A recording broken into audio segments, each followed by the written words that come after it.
there are a few things that you need to know and understand before you buy individual stocks.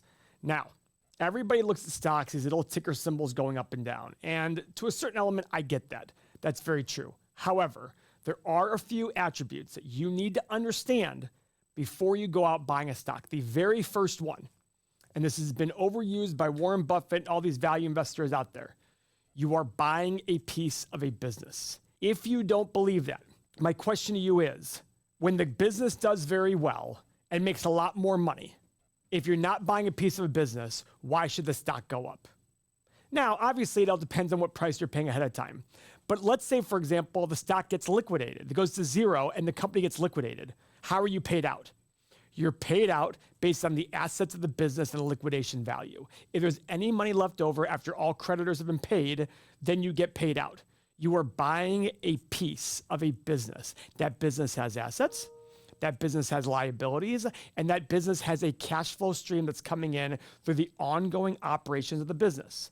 Now, assuming you pay a reasonable price for a business today, if the business's revenue and profit increase by 10 times over the next 20 years, what do you think is going to happen to the stock? It will, in all likelihood, go up 10 times. If you go look at the long-term values of businesses, they tend to go up in tandem with the revenue and profit that the business does and increases over time or decreases over time, assuming you pay a reasonable amount to start. 2, piggybacking off that, if you believe that a company that has a good story and a great business from the outside is the reason to buy a stock, that is not going to work out in the long run. Stocks are a voting machine in the short run and a weighing machine in the long run. Yes, it's super sexy to own Tesla and all these great companies out there that have exciting products. But if you don't believe that you can overpay for a good thing, you're probably going to have a problem. So the second thing you need to understand is it is possible and usually most likely that you're overpaying for a good thing when you buy a popular stock. You look at every bubble in history. It's based on a very good, concrete idea before, but over time it gets exaggerated because it builds on itself. It ends up becoming a greater fool theory. I'm going to buy this, hopefully that somebody else pays me a higher price for no reason whatsoever other than they want the company. Eventually that stops. Just go look at Peloton and all these other hype stocks in the last year, year and a half, 2 years. Go look at all of Cathie Wood's portfolio. Her ETF peaked at $160 per share. It is now in the 30s. Why? Because all those amazing disruptive companies were overpriced and were oversubscribed in a way, and they eventually just end up going kaput. And I don't think it's done yet. I think some of those businesses will end up probably going under at some point or get bought up for very little amounts of money by competitors. That is the key. You have to make sure that you're buying a business for a reasonable price, factoring in a reasonable growth rate and not overpaying for that growth rate.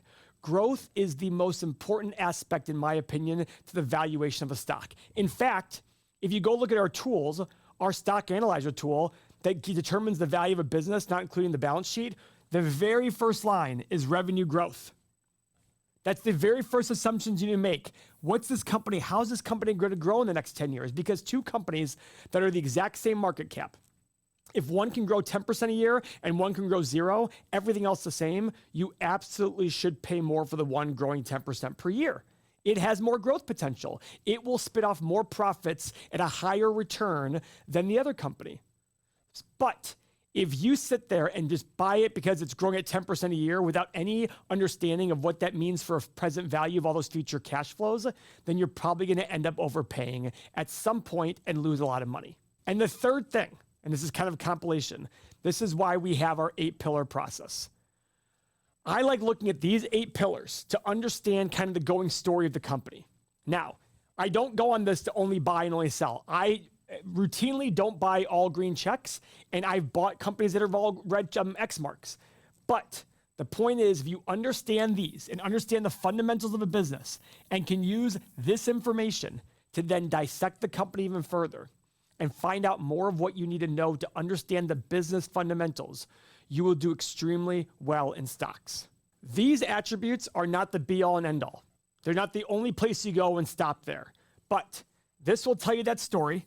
And from that story, you can figure out some questions that you need answered. For example, with Apple here, A lot of check marks here. My first question is, why is a company that's selling for such high values buying back so many shares? That's a question I'm going to ask. I like buying back shares of cheap, inexpensive companies. Second thing, how sustainable is this return on invested capital? Okay, understanding that. And then understanding why are their valuation metrics on PE and price of free cash flow so high? The fourth and final attribute that you need to understand before you buy stocks, and this is the absolute most important, you have to have a good grip on your mentality, your mindset, and your emotions. That is the absolute key. There are 3 parts to being successful in investing: mindset, emotion, and process. Process, to be honest with you, is probably the least important. If I were to ask you to be successful in any one of these, it'd be emotion and mindset. Because if you can handle that, you can just buy ETFs and keep buying more and more as stocks go down. The emotional aspect is the hardest part. Having the right mindset, which leads to the proper emotions, is so unbelievably important. Warren Buffett always says you don't need a high IQ. I read it with Ben Graham. Ben Graham was the one that said all these things that Buffett says. He said them first. And Ben Graham and The Intelligent Investor and all these other books talks about how you don't need to be a genius. You don't need to have a Harvard education to do well in investing. You have to have a good temperament, because you have to be okay saying, my stock fell 50, 60%, but I bought them for the right reasons. I'm going to buy more. Your stocks will likely fall 50 or 6% in your lifetime at some point, probably several times. The question is, if you bought them only hoping they would go up, you're probably going to lose more than 50 or 60%. But if you bought them based on good fundamentals, they could fall 50 or 60%, and you're just going to buy as much as you can. And that's the key there. But that's the most important aspect to investing, is the emotion and mindset. It's always fun to hear somebody talk about the numbers, but they're time and time again. I even see it now in this market. The friends of mine who are value investors and are all of a sudden bailing already. And I'm like, guys, the market's only down 20%. We're nowhere close to a bottom here. We're nowhere close to it. And that's the key to it. So I need you to do one thing for me, guys. Let's build this mentality together. We have over 1,800 videos. You need to subscribe to this channel. We put out 2 or 3 videos a day. Just click very simply and subscribe. I guarantee that if you watch 4 or 5 of our videos, you will walk away having a better understanding of money and investing. This is absolutely a game changer for you. Subscribe to the channel. Thank you very much. As the market falls, one of the most common questions I get is, what stocks should I be buying as the market falls? Great question. We're going to get into it right now by looking at our process for how we buy stocks.